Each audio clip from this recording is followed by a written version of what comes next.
നമസ്കാരം. ബിഗ് സ്റ്റോറിയിലേക്ക് സ്വാഗതം. പരസ്യപ്രചാരണത്തിൽ നിന്നും ഒഴിഞ്ഞു നിന്ന് അരുവിക്കര തെരഞ്ഞെടുപ്പിന്റെ ചുക്കാൻ പിടിച്ച് പിണറായി വിജയൻ. മേഖലാ റാലികളടക്കമുള്ള എല്ലാ പരസ്യപ്രചാരണങ്ങളിൽ നിന്നും ഒഴിഞ്ഞു നിൽക്കുന്ന പിണറായി വിജയൻ സംഘടന ചലിപ്പിക്കാൻ സജീവമായി തന്നെ രംഗത്തുണ്ട്. മണ്ഡലത്തിന്റെ എല്ലാ ബൂത്തുകളിലും ഇതിനോടകം തന്നെ പിണറായി 2 തവണ സന്ദർശനം നടത്തിക്കഴിഞ്ഞു. അരുവിക്കരയിൽ നടക്കുന്നത് CPIM-നും LDF-നും മാത്രമല്ല, പിണറായി വിജയനും ജീവൻ മരണ പോരാട്ടമാണ്. ഒറ്റവാക്കിൽ പറഞ്ഞാൽ, ജയിച്ചില്ലെങ്കിൽ തെരഞ്ഞെടുപ്പിന്റെ മുഖ്യ ചുമതലക്കാരനായ പിണറായി വിജയന്റെ നേതൃത്വം തന്നെ ചോദ്യം ചെയ്യപ്പെടുന്നു തെരഞ്ഞെടുപ്പ്. അതുകൊണ്ട് തന്നെ തെരഞ്ഞെടുപ്പ് ജയിക്കാനുള്ള വിശ്രമരഹിതമായ പ്രവർത്തനത്തിലാണ് പിണറായി ഉള്ളത്. മണ്ഡലത്തിലെ 153 ബൂത്തുകളിലും പിണറായി ഇതിനോടകം തന്നെ 2 തവണ സന്ദർശനം നടത്തി കഴിഞ്ഞു. സംഘടനയുടെ അടിത്തട്ട് ചലിപ്പിക്കാനുള്ള ശ്രമത്തിലാണ് പിണറായി നേതൃത്വം നൽകുന്നത്. അരുവിക്കരയിലെത്തിയാൽ മാധ്യമങ്ങൾക്ക് പോലും പിണറായിയുടെ സാന്നിധ്യത്തെ കണ്ടെത്താൻ കഴിയില്ല. 2ാം ഘട്ട പ്രചരണം അവസാനിക്കുമ്പോഴും പിണറായി താഴേക്കിടയിലെ പ്രവർത്തനത്തിൽ മുഴുകിയാണ് പ്രവർത്തനം നടത്തുന്നത്. മേഖലാ റാലികളിലടക്കം തെരഞ്ഞെടുപ്പിന്റെ ഒരു പരസ്യ പ്രചരണത്തിലും പിണറായി ഇത്തവണ ഉണ്ടാകില്ല. ബൂത്തുകളിൽ നിന്ന് നൽകുന്ന വോട്ടുകളുടെ കണക്കിൽ 100% കൃത്യത പാലിക്കണമെന്നും പിണറായി നിർദ്ദേശം നൽകിയിട്ടുണ്ട്. ഉറപ്പില്ലാത്ത വോട്ടുകൾ കണക്കിൽ ഉൾപ്പെടുത്തി പെരുപ്പിച്ച് കാണിക്കരുതെന്ന കർശന നിർദ്ദേശവും പിണറായി നൽകി കഴിഞ്ഞു. VS-ന്റെ യോഗങ്ങളിലെ ജനക്കൂട്ടം വോട്ടായി മാറുമെന്ന് പ്രതീക്ഷിക്കുന്ന നേതൃത്വം പിണറായി വിജയൻ സംഘടന നേരിട്ട് ചലിപ്പിക്കുന്നത് കൊണ്ട് പാർട്ടി വോട്ടുകൾ ചോരില്ലെന്നും വിശ്വസിക്കുന്നു. റിപ്പോർട്ടർ, അരുവിക്കര. ഈ വിഷയമാണ് ഇന്ന് ബിഗ് സ്റ്റോറി ചർച്ച ചെയ്യുന്നത്. CPIM സംസ്ഥാന സെക്രട്ടേറിയറ്റ് അംഗം Shri Anathalavattom Anandan, Shri NK Premachandran MP, Shri KC Umesh Babu, Shri Bhasurendra Babu, advocate Jaishankar എന്നിവരാണ് ഈ ചർച്ചയിൽ പങ്കെടുക്കുന്നത്. ശ്രീ ആനത്തലവട്ടം ആനന്ദൻ, എന്തുകൊണ്ട് പിണറായി വിജയൻ അരുവിക്കരയിൽ ബഹുജനങ്ങളെ അഭിസംബോധന ചെയ്യുന്നില്ല? തെരഞ്ഞെടുപ്പ് പ്രവർത്തനം എന്ന് പറയുന്നത് ബഹുജനങ്ങളെ അഭിസംബോധനയിൽ മാത്രമല്ല, അത് ഏറ്റവും പ്രധാനമാണ് അതിന്റെ സംഘടനാ പ്രവർത്തനം. തെരഞ്ഞെടുപ്പ് മിഷണറി അല്ല എണ്ണയിട്ട യന്ത്രം പോലെ ശരിയാക്കിയെടുക്കാൻ ആ പ്രധാന ചുമതലയാണ് പാർട്ടിയുടെ കോൺഫിഡൻസായ പിണറായി വിജയൻ. അത് ഈ തെരഞ്ഞെടുപ്പിലെ ഏറ്റവും പ്രധാനപ്പെട്ട ഒരു റോളാണ് സംഘടനാ മിഷണറി ഏർപ്പെടുത്തിയിരിക്കുന്നത്. അതിൽ അദ്ദേഹം ആമതിലായി നിൽക്കുന്നുണ്ട്. ആ പ്രവർത്തനങ്ങൾ കാര്യക്ഷമമായി പോകുന്നുണ്ട്. താഴോട്ട് ബൂത്ത് കമ്മിറ്റികൾ വരെ പോയി അതിന്റെ പരിശോധന നടത്തുകയും അതിന്റെ നിർദ്ദേശം കൊടുക്കുകയൊക്കെ ചെയ്യുന്നത് പൊതുയോഗത്തിൽ പ്രസംഗിക്കാൻ പാർട്ടി നേതാക്കൾ ഒരുപാട് പേരുണ്ട് നമ്മുടെ സംസ്ഥാനത്ത്. പ്രസംഗിക്കാൻ ശ്രീ ആനത്തലവട്ടം ആനന്ദൻ, 1957 മുതൽ ഏതാണ്ട് എല്ലാ തെരഞ്ഞെടുപ്പുകളിലും അന്നും പാർട്ടിയുടെ നേതൃത്വത്തിൽ EMS ഉണ്ട്, AKG ഉണ്ട്, VS അച്യുതാനന്ദനുണ്ട്, E ബാലാനന്ദനുണ്ട്. പാർട്ടി മെഷീനറിയെ ചലിപ്പിക്കുന്നതിനോടൊപ്പം തന്നെ അതിനെ എണ്ണയിട്ട യന്ത്രം പോലെ താങ്കൾ പറയുന്നത് പോലെ പ്രവർത്തിപ്പിക്കുന്നതിനോടൊപ്പം തന്നെ പൊതു തെരഞ്ഞെടുപ്പുകളിലും ഉപതെരഞ്ഞെടുപ്പിലും രാഷ്ട്രീയമായി എതിർചേരിയെ ആക്രമിച്ച് പ്രസംഗിക്കാൻ, ബഹുജനങ്ങളോട് രാഷ്ട്രീയം സംവദിക്കാൻ അതിനെല്ലാം ഇവരുണ്ടായിരുന്നു. പിണറായി വിജയനും അദ്ദേഹം ചുമതലയേറ്റ സമയം മുതൽ നോക്കുക, ഏതാണ്ട് 98 മുതൽ അദ്ദേഹം ഈ കഴിഞ്ഞ പാർലമെൻറ്റ് തെരഞ്ഞെടുപ്പ് വരെ സജീവമായിരുന്നു, ജനങ്ങളോട് രാഷ്ട്രീയം പറയാറുണ്ട്. ഇത്തവണ എന്തുകൊണ്ട് അദ്ദേഹം തെരഞ്ഞെടുപ്പിൽ പൊതുയോഗങ്ങളിൽ പ്രസംഗിക്കുന്നതിൽ നിന്ന് മാറി ബൂത്ത് കമ്മിറ്റികളെ എണ്ണയിട്ട യന്ത്രം പോലെ ചലിപ്പിക്കുന്നതിലേക്ക് ഒതുങ്ങി? ആ സംശയത്തിനാണ് മറുപടി.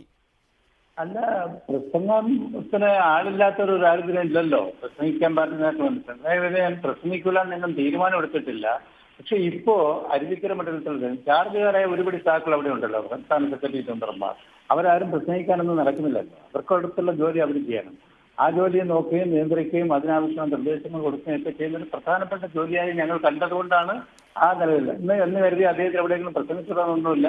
പ്രസംഗിക്കണം തോന്നിയാൽ ആവശ്യമുണ്ടെന്ന് പറഞ്ഞാൽ പ്രസംഗിക്കും. ശ്രീ ആനത്തലവട്ടം ആനന്ദൻ, അരുവിക്കര തെരഞ്ഞെടുപ്പിൻ്റെ ചുമതല അത് പിണറായി വിജയൻ സ്വയം ഏറ്റെടുത്താണ്, പാർട്ടി കമ്മിറ്റി വഴി സ്വയം ഏറ്റെടുത്തതാണ്. അവിടെ അദ്ദേഹത്തോട് പ്രസംഗിക്കുന്ന ചുമതലയിൽ നിന്ന് മാറി നിൽക്കാൻ ആർക്കും പറയാൻ കഴിയില്ല, അങ്ങനെ ആരും പറയേണ്ട ഉത്തരവാദിത്വമില്ല. ഇവിടെ KM മാണിയെ UDF പ്രചാരണ യോഗങ്ങളിൽ നിന്ന് ഒരു പരിധിവരെ മാറ്റി നിർത്തിയിട്ടുണ്ട്, മനസ്സിലാക്കാം. പക്ഷേ എന്തുകൊണ്ട് പിണറായി വിജയൻ, അദ്ദേഹമാണല്ലോ ആ തെരഞ്ഞെടുപ്പിൻ്റെ ചുമതലയുള്ളയാൾ, അരുവിക്കരയിൽ വിജയിപ്പിക്കേണ്ടതിൻ്റെ ഉത്തരവാദിത്തമുള്ളയാൾ, അങ്ങനെ ഒരാൾ സ്വയം മാറി നിൽക്കുന്നു? അങ്ങനെ സ്വയം മാറി നിൽക്കുന്നെങ്കിൽ തൻ്റെ പ്രസംഗം, തൻ്റെ പൊതുജനങ്ങളിലുള്ള സാന്നിധ്യം അത് ഇടതുപക്ഷത്തിൻ്റെ വിജയത്തിന് സഹായകമല്ല എന്ന വിലയിരുത്തലിൻ്റെ അടിസ്ഥാനത്തിലാണോ അത്? അതൊക്കെ നിങ്ങളുടെ വ്യാഖ്യാനമാണ്. മാണി ഈ നാടാകെ മുങ്ങി കുളിച്ച ഒരു അഴിമതിയുടെ കേസിലെ പ്രതിയാണ്. ആ മാണിയും പിണറായി വിജയനും തമ്മിലൊന്നും കൂട്ടിക്കെട്ടേണ്ട കാര്യമില്ല. പിണറായി വിജയന് പ്രസംഗിക്കണ്ട എന്ന് ഇന്നും വിലക്കിയിട്ടില്ല. പ്രസംഗിക്കണം തോന്നുന്നത് പ്രസംഗിക്കും. ഇപ്പൊ അദ്ദേഹം വേറൊരു ജോലിയാണ് ഏറ്റിട്ടുള്ളത്. ആ ജോലി ഭംഗിയായി നിർവഹിക്കാനുള്ള പ്രവർത്തനം നടക്കും. വ്യക്തമാണ്. ദയവായി തുടരുക. ശ്രീ NK പ്രേമചന്ദ്രൻ, പിണറായി വിജയൻ അരുവിക്കരയിൽ ബൂത്ത് കമ്മിറ്റികളെ എണ്ണയിട്ട യന്ത്രം പോലെ പ്രവർത്തിപ്പിക്കുന്നു. പക്ഷെ കഴിഞ്ഞ പാർലമെന്റ് തെരഞ്ഞെടുപ്പിൽ അദ്ദേഹം ബഹുജനങ്ങളോട് രാഷ്ട്രീയം പറയുകയായിരുന്നു. കൊല്ലത്ത് താങ്കൾക്ക് അതിൻ്റെ അനുഭവമുണ്ട്. എന്തുകൊണ്ട് പിണറായി വിജയൻ പൊതുയോഗങ്ങളിൽ ബഹുജനങ്ങളോട് രാഷ്ട്രീയം പറയാതെ ഒരു പിൻവലിയൽ നടത്തുന്നു? എന്താണ് താങ്കളുടെ വിശകലനം? എനിക്കതിൽ വ്യക്തിഗതമായൊരു വിശകലനം നടത്തുക അസാധ്യമാണ്. പക്ഷെ ഒരു കാര്യം, കേരളത്തിൽ 57 മുതൽ അല്ലെങ്കിൽ നമ്മുടെ സംസ്ഥാനത്ത് നടന്നിട്ടുള്ള പൊതു തെരഞ്ഞെടുപ്പുകളിൽ, പ്രത്യേകിച്ചും ഉപതെരഞ്ഞെടുപ്പുകളിൽ വളരെ അത്യപൂർവമായിട്ടുള്ള അനുഭവമാണ് അരുവിക്കര നിയമസഭാ ഉപതെരഞ്ഞെടുപ്പിൽ പ്രചരണവുമായി ബന്ധപ്പെട്ട് കാണാൻ കഴിയുന്നത്. അതിൽ വളരെ വിചിത്രമായിട്ടുള്ള സംഗതി, ഈ സമീപ ദിവസങ്ങളിൽ ഏതാണ്ട് നിരവധി ഖണ്ഡികകൾ നീളുന്ന നിലയിൽ പാർട്ടി വിരുദ്ധ പ്രവർത്തനങ്ങൾക്ക് നേതൃത്വം കൊടുത്തു എന്ന് പരസ്യമായി ദേശാഭിമാനി ദിനപത്രത്തിൽ പോലും സഖാവ് VS അച്യുതാനന്ദനെ താക്കീത് ചെയ്തുകൊണ്ടുള്ള പാർട്ടിയുടെ സെൻസർ പ്രമേയം പ്രസിദ്ധീകരിച്ചു. അതുപോലെ തന്നെ പലപ്പോഴും UDF പ്രതിസന്ധി ഘട്ടങ്ങളിലാകുന്ന സാഹചര്യങ്ങളിലാണ് VS അച്യുതാനന്ദൻ UDFനെ രക്ഷിക്കാനെന്നുള്ള നിലയിൽ, രക്ഷകരെന്ന നിലയിൽ വരുന്നത് എന്നും ആ പാർട്ടി സംസ്ഥാന കമ്മിറ്റിയോ സെക്രട്ടേറിയറ്റോ അംഗീകരിച്ച സംഘടനാ പ്രമേയത്തിൽ വിലയിരുത്തിക്കൊണ്ട് സൂചിപ്പിക്കുകയുണ്ടായി.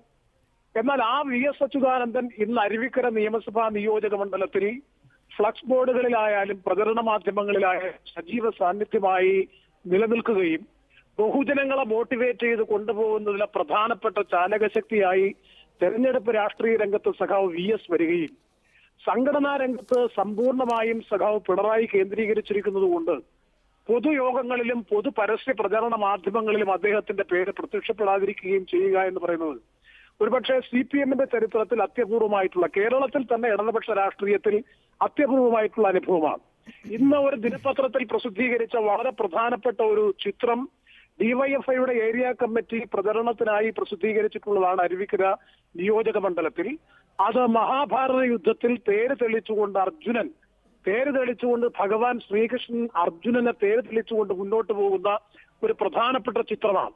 ആ ചിത്രത്തിൽ വളരെ ഉത്തരവാദ ബോധത്തോടുകൂടി എഴുതി വച്ചിരിക്കുന്നത് തന്നെ സഖാവ് VS അച്യുതാനന്ദന്റെ കരങ്ങൾക്ക് കരുത്തു കൂട്ടാനും ശക്തി വർദ്ധിപ്പിക്കാനും ഈ തെരഞ്ഞെടുപ്പിൽ M. വിജയകുമാറിന് വോട്ട് നൽകണമെന്നുള്ളതാണ്. അപ്പൊ CPM, ഞാൻ മറ്റൊരു രാഷ്ട്രീയ പ്രസ്ഥാനത്തെ സംബന്ധിച്ച് വിലയിരുത്തുകയല്ല, പറയുകയല്ല. പക്ഷേ ഒരു കാര്യം വ്യക്തമായിരിക്കുന്നു, എന്തോ ഗുരുതരമായിട്ടുള്ള ആശയക്കുഴപ്പം, സംഘടനാപരമായും രാഷ്ട്രീയവുമായിട്ടുള്ള ആശയക്കുഴപ്പം CPM-നെ വല്ലാതെ നേരിടുന്നു. അത് തന്നെയാണ് പ്രധാനമായും വളരെ ഉത്തരവാദപ്പെട്ട മുതിർന്ന നേതാക്കൾ എക്കാലവും ബഹുജനങ്ങളെ നിരന്തരമായി അഭിസംബോധന ചെയ്തുകൊണ്ടിരുന്ന രാഷ്ട്രീയ നേതൃത്വം പൂർണ്ണമായും സംഘടനാപരമായ ചുമതലകളുണ്ട് എന്നതിന്റെ പേരിൽ പിൻവാങ്ങുകയും, എന്നാൽ അതേസമയം തന്നെ പാർട്ടി വിരുദ്ധൻ എന്ന മുദ്ര കുത്തപ്പെട്ട് പാർട്ടി പ്രസിദ്ധീകരണത്തിൽ പോലും പരസ്യമായി പ്രസിദ്ധീകരിക്കുകയും ചെയ്തയാൾ പ്രചരണത്തിന്റെ ആകെ ചുമതല ഏറ്റെടുത്തുകൊണ്ട് മുന്നോട്ട് പോവുകയും ചെയ്യുന്ന ഗുരുതരമായിട്ടുള്ള ഒരു വൈരുദ്ധ്യമാണ് സത്യത്തിൽ രാഷ്ട്രീയ നിരീക്ഷകർ എന്ന നിലയിൽ, അല്ലെങ്കിൽ ആ മണ്ഡലത്തിലെ പ്രവർത്തനങ്ങൾ നോക്കിക്കാണുന്ന ഒരു പൊതുപ്രവർത്തകന് മനസ്സിലാക്കാൻ കഴിയുന്നത്. അപ്പൊ പാർട്ടി സംഘടനാ കമ്മിറ്റി എടുക്കുന്ന തീരുമാനങ്ങളും ഉൾക്കൊള്ളുന്ന പ്രമേയങ്ങളും തെരഞ്ഞെടുപ്പ് രാഷ്ട്രീയത്തിൽ ബാധകമല്ല എന്ന ഒരു നിലപാടാണ് പലപ്പോഴും സൂചിപ്പിക്കാറുള്ള ഈ അവസരവാദപരമായിട്ടുള്ള നിലപാട്. തെരഞ്ഞെടുപ്പ് രാഷ്ട്രീയം അടുത്ത് വരുമ്പോൾ, അല്ലെങ്കിൽ തെരഞ്ഞെടുപ്പ് ക്യാമ്പയിൻ വരുമ്പോൾ അത്തരത്തിൽ ജനങ്ങൾക്ക് ഇഷ്ടമുണ്ടല്ലെങ്കിൽ ജനങ്ങളെ മൊബിലൈസ് ചെയ്യാൻ, അല്ലെങ്കിൽ ജനാഭിലാഷത്തിനനുസരിച്ച് നിലപാടുകൾ സ്വീകരിക്കുന്ന, ജനപക്ഷ നിലപാടുകൾ സ്വീകരിക്കുന്നവരെ പൊതുസമൂഹത്തിന് മുന്നിൽ അവതരിപ്പിക്കുകയും, അല്ലാത്തവർ സാധാരണഗതിയിൽ ഇന്നേവരെ അങ്ങനെ ഒരു പൊതു സംവാദത്തിൽ നിന്നോ അല്ലെങ്കിൽ പൊതുവേദികളിൽ നിന്നോ വാങ്ങിയിട്ടുള്ള ഒരു അനുഭവം നെയ്യാറ്റിൻകരയിലായാലും പറവത്തായാലും നടന്നിട്ടുള്ള ഈ സമീപ കാലങ്ങളിൽ നടന്ന തെരഞ്ഞെടുപ്പുകളിൽ പോലും അങ്ങനെ ഉണ്ടായതായിട്ട് എനിക്ക് ഓർമ്മയില്ല. അന്നും സംഘടനാപരമായിട്ടുള്ള ചുമതല സൂക്ഷ്മതല സ്പർശിയായി തന്നെ അതിൽ നിർണായകമായി നേതൃത്വം കൊടുത്തിരുന്നവർ തന്നെയാണ് പൊതുവേദികളിലുമൊക്കെ പ്രത്യക്ഷപ്പെട്ടിട്ടുള്ളത്. പക്ഷെ ഇപ്പോൾ അരുവിക്കരയിൽ ആകെ പരിശോധിച്ചാൽ മത്സരിക്കുന്ന സ്ഥാനാർത്ഥി ശ്രീ M. വിജയകുമാറിനേക്കാൾ കൂടുതൽ പ്രചരണ മാധ്യമങ്ങളിൽ പേരും ചിത്രവും നിറഞ്ഞു നിൽക്കുന്നത് സഖാവ് VS-ന്റേതാണ്. ഈ കാര്യത്തിലാണ് ഞാൻ നേരത്തെ പറഞ്ഞത്, തികച്ചും എന്തോ ഗുരുതരമായിട്ടുള്ള ആശയക്കുഴപ്പം. വ്യക്തമാണ്. ദയവായി താങ്കൾ തുടരണം. ശ്രീ ആനത്തലവട്ടം ആനന്ദൻ, ശ്രീ NK പ്രേമചന്ദ്രൻ ചൂണ്ടിക്കാണിക്കുന്ന രാഷ്ട്രീയം, ഇതോടൊപ്പം തന്നെ ശ്രീ ചന്ദ്രചൂഡൻ പറഞ്ഞു മായാവിയെ പോലെയാണ് പിണറായി വിജയൻ അവിടെ പെരുമാറുന്നത്, അകത്തുണ്ട് പക്ഷെ പുറത്തില്ല. അങ്ങനെ വരുമ്പോൾ ഈ കഴിഞ്ഞ പാർട്ടി പ്രമേയത്തിലൂടെ CPIM സംസ്ഥാന നേതൃത്വം ലക്ഷ്യം വച്ചത് VS അച്യുതാനന്ദൻ്റെ ആ വ്യക്തിപരമായ പ്രഭാവം അതല്ല തെരഞ്ഞെടുപ്പിൽ പാർട്ടിക്കും മുന്നണിക്കും ഗുണം ചെയ്യുന്നത് എന്ന് വരുത്തി തീർക്കുക, അതുപോലെ തന്നെ സംഘടന പാർട്ടിയാണ് ഏറ്റവും പ്രധാനം എന്ന് ചിത്രീകരിക്കുക, അത് സ്ഥാപിച്ചെടുക്കുക, ഇങ്ങനെയുള്ള ഏറെ ലക്ഷ്യങ്ങളോടുകൂടിയായിരുന്നല്ലോ പാർട്ടിയുടെ ആ പ്രമേയം. ആ പ്രമേയത്തിന് ശേഷം VS അരുവിക്കരയിലേക്കില്ല എന്ന വാർത്തകളും വന്നിരുന്നു. അദ്ദേഹത്തിന് LDFിൻ്റെ കൺവെൻഷൻ ഉദ്ഘാടനം അതിൽ പങ്കാളിത്തമുണ്ടായിരുന്നില്ല. പക്ഷെ പിന്നീട് വിജയകുമാറും അതുപോലെ കോടിയേരി ബാലകൃഷ്ണനും പോയി ക്ഷണിച്ചു, അവർ സംസാരിച്ചു, VS വന്നു. അത് മുതൽ ആണോ പിണറായി വിജയൻ എന്നാൽ VS അങ്ങ് നടത്തട്ടെ ജനങ്ങളുമായുള്ള സംവാദം, താൻ ഈ മെഷീനറി ചലിപ്പിക്കാം, അങ്ങനെ മാറിയതാണോ? ഇതൊക്കെ നിങ്ങളുടെ ഭാവന സൃഷ്ടിയാണ്. പാർട്ടി വിരുദ്ധ നിലപാട്, അദ്ദേഹം ഏത് പ്രശ്നത്തിലെടുക്കുന്ന നിലപാട്, പാർട്ടി വിരുദ്ധ നിലപാടെന്ന് പറഞ്ഞാൽ പാർട്ടി വിരുദ്ധനെന്ന് അർത്ഥമില്ല. ആ നിലപാടിനെയാണ് പറഞ്ഞത്. ആ നിലപാട് തിരുത്തണം. ആ നിലപാട് ചൂണ്ടിക്കാണിച്ചുകൊണ്ട് പാർട്ടി പരസ്യമായി ഓണസ്റ്റായി VS എടുത്ത നിലപാട് ശരിയല്ലെന്ന് പറഞ്ഞു. അത് വേറൊരു പാർട്ടിയും കഴിയില്ല, ഈ പാർട്ടിക്കേ കഴിയുള്ളൂ. ആ നിലപാട് അദ്ദേഹം തിരുത്തണമെന്നേ പറഞ്ഞുള്ളൂ. അല്ല പാർട്ടി വിരുദ്ധമെന്ന് നിങ്ങൾ വ്യാഖ്യാനിക്കുന്ന പോലെ പാർട്ടി വിരുദ്ധനായിട്ടില്ല. പാർട്ടി വിരുദ്ധ നിലപാട് ഒരു പ്രശ്നത്തിലെടുത്തു, അത് പാർട്ടിയുടെ നിലപാടിന് വ്യത്യസ്തമാണ്, അതുകൊണ്ട് പാർട്ടി വിരുദ്ധ നിലപാടെന്നാണ്. പിന്നെ ആരെല്ലാം പ്രസംഗിക്കണം ആരെല്ലാം പ്രസംഗിക്കണമെന്നൊക്കെ തീരുമാനിക്കുന്നത് പാർട്ടിയാണ്. അത് പിണറായി വിജയൻ പ്രസംഗിക്കണമെന്ന് എങ്ങും തീരുമാനിച്ചിട്ടില്ല. തെരഞ്ഞെടുപ്പിനെയും ദിവസങ്ങളുണ്ടല്ലോ.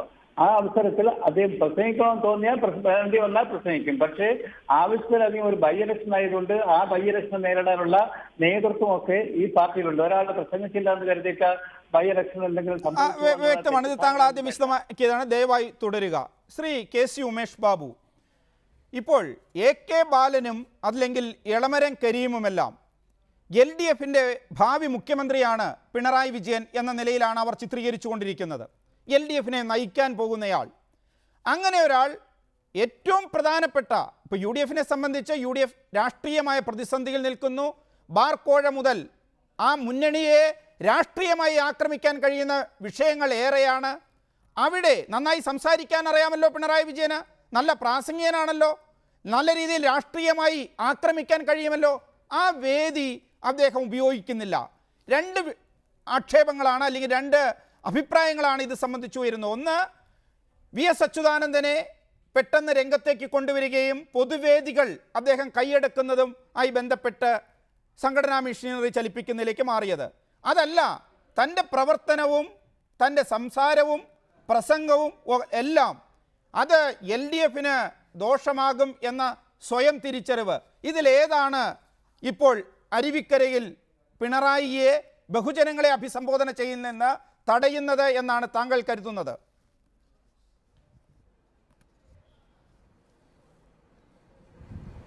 CPMൽ കഴിഞ്ഞ കുറേ കാലമായി ഈ VS അച്യുതാനന്ദനാണ് തെരഞ്ഞെടുപ്പ് ക്യാമ്പയിനുകളിൽ ജനപ്രീതികരമായ മുഖമായി എത്രയോ തെരഞ്ഞെടുപ്പിൽ അവതരിപ്പിച്ചുകൊണ്ടിരിക്കുന്നത്.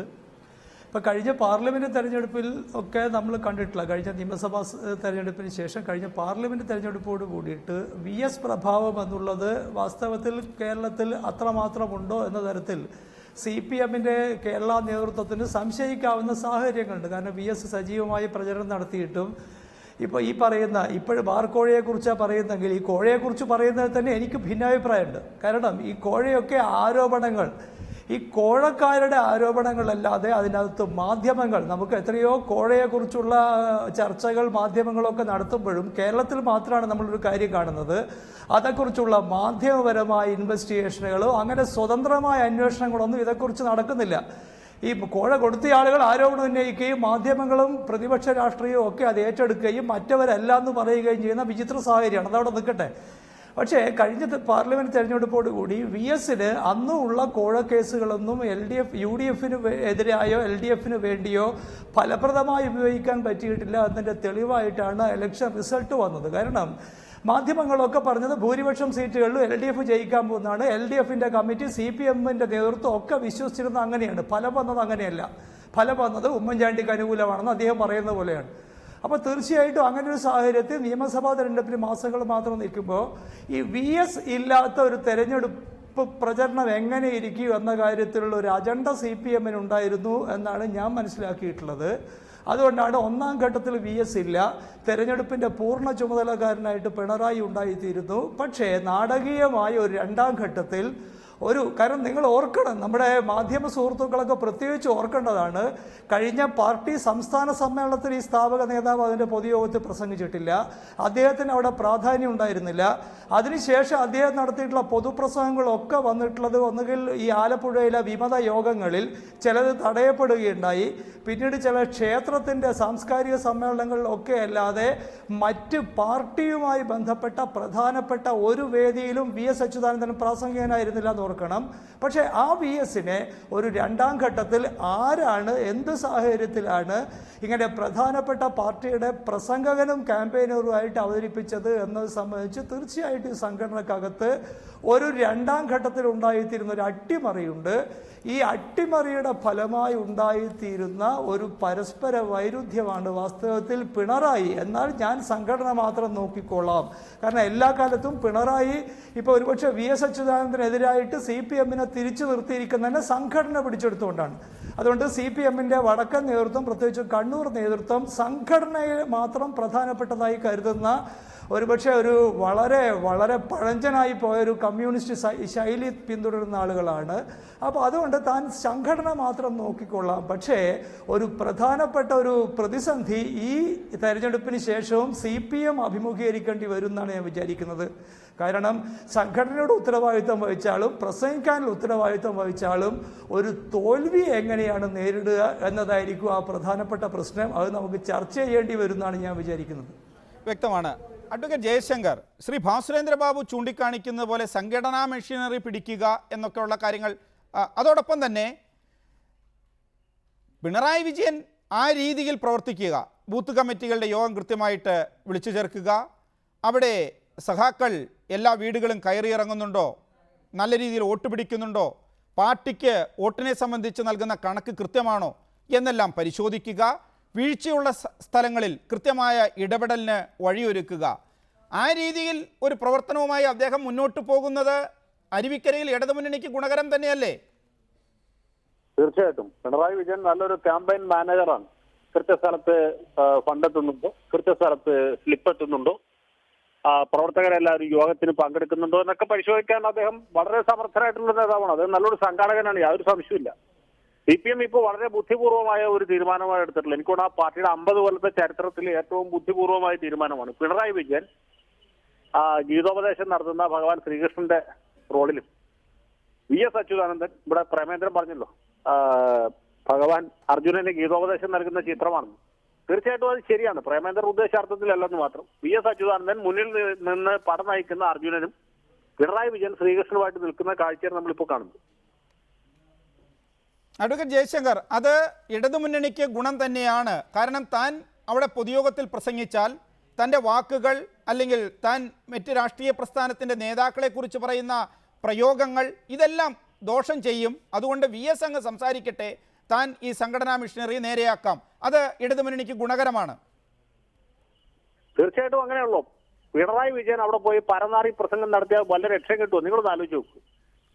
KS ശബരിനാഥൻ പരമനാറിയാണെന്ന് ഇദ്ദേഹം പ്രസംഗിച്ചാൽ അദ്ദേഹത്തിന്റെ വാമൊഴി വഴക്കം കേട്ട് നമ്മുടെ KN കുഞ്ഞാമ്മദിന് ഒരുപക്ഷെ രോമാഞ്ചം ഉണ്ടാവും. ഒരുപക്ഷെ ഭാസുരേന്ദ്ര ബാബുവും മാധവൻകുട്ടിയും അദ്ദേഹത്തെ കൈയടിച്ച് പ്രോത്സാഹിപ്പിക്കും. പക്ഷെ അരുവിക്കരയിൽ പ്രബുദ്ധരായ ജനങ്ങൾ കാരിത്തൂക്കും, ഇല്ലേ? VS അച്യുതാനന്ദൻ പോയാൽ വോട്ട് പിടിക്കാൻ സാധിക്കും. ഞാൻ മനസ്സിലാക്കിയത് ശരിയാണെങ്കിൽ അരുവിക്കരയിലെ താരങ്ങൾ രണ്ടുപേരാണ്. ഒന്ന് VS അച്യുതാനന്ദനും മറ്റേ KB ഗണേഷ് കുമാറാണ്. ഈ രണ്ടുപേർക്ക് മാത്രമേ ജനങ്ങളെ ആകർഷിക്കാൻ കഴിയുന്നുള്ളൂ, ജനക്കൂട്ടത്തെ ആകർഷിക്കാൻ കഴിയുന്നുള്ളൂ. അപ്പൊ ഈ യാഥാർത്ഥ്യം അംഗീകരിച്ച് പിണറായി വിജയൻ അദ്ദേഹത്തിന്റെ റോൾ അദ്ദേഹം ഫലപ്രദമായിട്ട് കൈകാര്യം ചെയ്തിട്ട് നമ്മൾ അതിനെ അഭിനന്ദിക്കുകയല്ലേ ചെയ്യണ്ടേ? പിണറായി വിജയൻ ഒരു പകുതി ഇനി ആ 3 ജയരാജന്മാര് കണ്ണൂർ ജില്ലയുടെ അതിർത്തി വിട്ട് കടക്കരുത് എന്നൊരു നിരോധനാജ്ഞ കൂടി പുറപ്പെടുവിച്ചാൽ M വിജയകുമാർ സുഖസുന്ദരമായിട്ട് പാസ്സാവും. വ്യക്തമാണ്. ശ്രീ ഭാസുരേന്ദ്ര ബാബു, അഡ്വക്കേറ്റ് ജയശങ്കർ ചൂണ്ടിക്കാണിച്ചതുപോലെ സ്വന്തം ശേഷിക്കുറവ്, അതായത് താൻ ഒരു ബഹുജന നേതാവായി പ്രവർത്തിക്കുന്നത്, ബഹുജനങ്ങളുമായി ആ രീതിയിൽ ഒരു തെരഞ്ഞെടുപ്പ് സമയത്ത് ഇടപെടുന്നത്, അത് അച്യുതാനന്ദൻ്റെ രീതിയിലല്ല. VSന് ആളെ കൂട്ടാൻ കഴിയും, വോട്ട് കൂട്ടാൻ കഴിയും. പക്ഷേ തൻ്റെ സംസാരവും പ്രസംഗവും അത് ഇടതുമുന്നണിക്ക് നഷ്ടമേ വരുത്തൂ എന്ന തിരിച്ചറിവ്, ആ തിരിച്ചറിവാണ് ഇപ്പോൾ താങ്കളൊക്കെ ഏറെ പറഞ്ഞല്ലോ, VS അച്യുതാനന്ദൻ വേണ്ട, അദ്ദേഹത്തിന് ഘടകമില്ല എന്നെല്ലാം പറഞ്ഞെങ്കിലും അച്യുതാനന്ദനാണ് ജനങ്ങളെ ആകർഷിക്കാൻ കഴിയുക. അച്യുതാനന്ദനാണ് ഉമ്മൻചാണ്ടിയെയും KM മാണിയെയും നിശിതമായി ആക്രമിക്കാൻ കഴിയുക. തനിക്ക് പിന്നിൽ നിന്ന് പ്രവർത്തിക്കാൻ മാത്രമേ കഴിയൂ എന്ന തിരിച്ചറിവ് പിണറായി വിജയൻ അരുവിക്കരയിൽ നടത്തുമ്പോൾ അത് അടുത്ത നിയമസഭാ തെരഞ്ഞെടുപ്പിനും ബാധകമല്ലേ?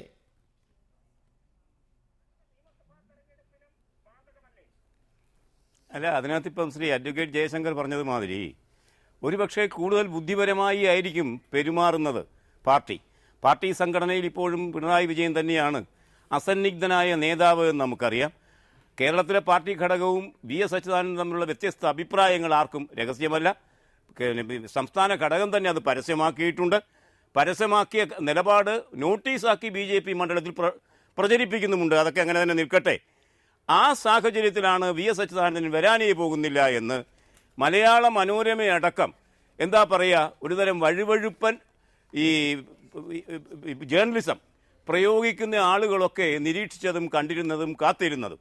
അതിൽ നിന്ന് വ്യത്യസ്തമായി VS അച്യുതാനന്ദൻ അതിനെ പ്രസംഗം തുടങ്ങിയപ്പം അത് പടമടക്കം 10 മടങ്ങ് വലിപ്പത്തിൽ അവതരിപ്പിക്കാൻ നിർബന്ധിതമായല്ലോ മലയാള മനോരമയടക്കം.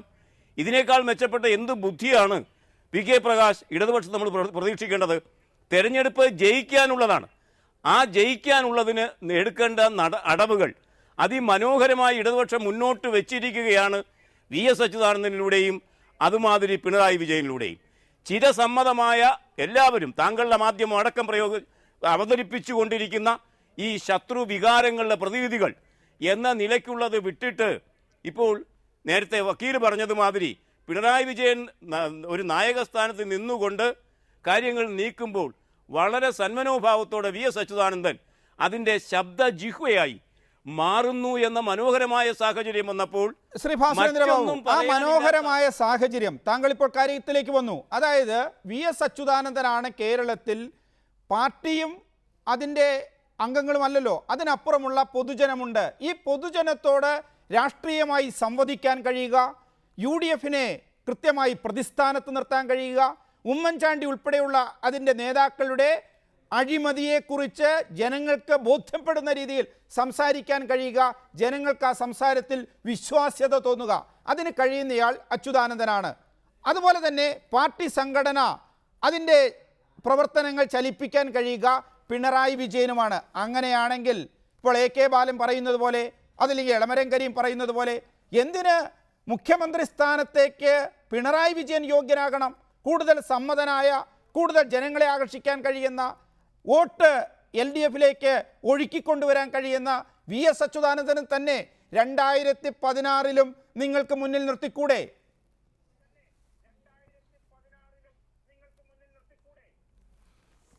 നിങ്ങൾ മുന്നിൽ നിർത്തുക, നമ്മൾ മുന്നിൽ നിർത്തുക എന്നുള്ളത് വിടുക. ഇടതുപക്ഷത്തെ സംബന്ധിച്ച് അവർക്കൊരു കാഴ്ചപ്പാടുണ്ട്. ആ കാഴ്ചപ്പാടുമായി ബന്ധിപ്പിച്ച് അവർ മുന്നോട്ട് പോകുമ്പോൾ നാം മനസ്സിലാക്കേണ്ടത് VS അച്യുതാനന്ദൻ്റെ പാർട്ടി റിബൽ എന്ന പ്രതിച്ഛായ മാധ്യമ സൃഷ്ടമാണ്. പിണറായി വിജയൻ തന്നെ അദ്ദേഹത്തിൻ്റെ ഇൻ്റർവ്യൂവിൽ വർഷങ്ങൾക്ക് മുമ്പ് പറഞ്ഞത് താങ്കളും മറന്നിട്ടില്ല എന്ന് ഞാൻ കരുതുന്നു. എന്താ പറയുക, മാധ്യമങ്ങളുടെ തരള സ്പർശങ്ങൾ ലഭിച്ചില്ല എങ്കിൽ ഉറക്കം വരാത്ത ഒരു പ്രവർത്തകനല്ല ഞാൻ എന്ന് പറയുന്നത് വഴി മാധ്യമങ്ങളെ അളന്ന് തൂക്കി വിസ്മൃതിയിലേക്ക് വിലയം പ്രാപിക്കാനും എടുത്തെറിയാനുമുള്ള എല്ലുറപ്പുള്ള നേതാവാണ് പിണറായി വിജയൻ. ശ്രീ ഭാസുരേന്ദ്രബാബു, അങ്ങനെ മനോരമ പത്രത്തിൻ്റെയോ അല്ലെങ്കിൽ ഏതെങ്കിലും മാധ്യമങ്ങളുടെയോ അതിൻ്റെ ആകർഷകത്വത്തിൽ വഴങ്ങിപ്പോകുന്ന ഒരു നേതാവായിരുന്നല്ലോ EMS നമ്പൂതിരിപ്പാട്. ആ EMS തെരഞ്ഞെടുപ്പ് സമയത്ത് കൃത്യമായി അദ്ദേഹത്തിന് സംസാരിക്കാൻ അദ്ദേഹത്തിന് വിക്കുണ്ട്, പക്ഷേ അദ്ദേഹം കൃത്യമായി രാഷ്ട്രീയം പറയുമായിരുന്നു ജനങ്ങളോട്. ആ പറയുന്ന രാഷ്ട്രീയം എതിർമുന്നണിയെ രാഷ്ട്രീയമായി പ്രതിസന്ധിയിലാക്കുമായിരുന്നു. അത് നമ്മൾ കണ്ടിട്ടുണ്ട്. ഒരു ഭാഗത്ത് സംഘടന ചലിപ്പിക്കുക, പ്രചാരണ യോഗങ്ങൾ സംഘടിപ്പിക്കുക, കൃത്യമായി വീട് കയറുക. അതിൽ കഴിഞ്ഞ തെരഞ്ഞെടുപ്പ് വരെ ഉണ്ടായിരുന്ന പിണറായി വിജയൻ പെട്ടെന്ന് അപ്രത്യക്ഷനാകുന്നു. ജനങ്ങളോട് അദ്ദേഹം അവിടെ സംസാരിക്കുന്നില്ല. ഇതാണ് എന്തുകൊണ്ട് എന്ന് വിശദീകരിക്കപ്പെടേണ്ടത്.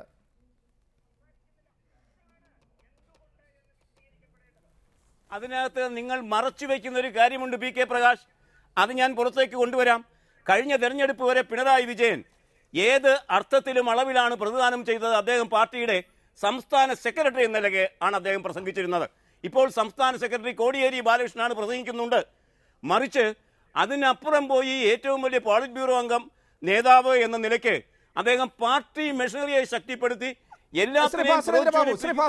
പിണറായി വിജയൻ പാർട്ടി സെക്രട്ടറി ആയിരുന്ന സമയത്ത് അന്ന് പോളിറ്റ് ബ്യൂറോ അംഗമായിരുന്ന VS അച്യുതാനന്ദൻ ക്യാമ്പയിൻ ചെയ്തിട്ടുണ്ടല്ലോ. അതുപോലെ തന്നെ ബാലാനന്ദൻ ക്യാമ്പയിൻ ചെയ്തിട്ടുണ്ടല്ലോ. അതല്ലെങ്കിൽ മറ്റ് നേതാക്കൾ, പോളിറ്റ് ബ്യൂറോ അംഗങ്ങൾ ജനങ്ങളോട് ഈ കാര്യങ്ങൾ സംവദിച്ചിട്ടുണ്ടല്ലോ. അപ്പോൾ പാർട്ടി സെക്രട്ടറി ആയാൽ മാത്രമാണ് പൊതുയോഗങ്ങളിൽ സംസാരിക്കുക എന്ന് പറയുകയും അങ്ങനെയാണെങ്കിൽ മറ്റുള്ളവർ എന്തിനത് ചെയ്തു?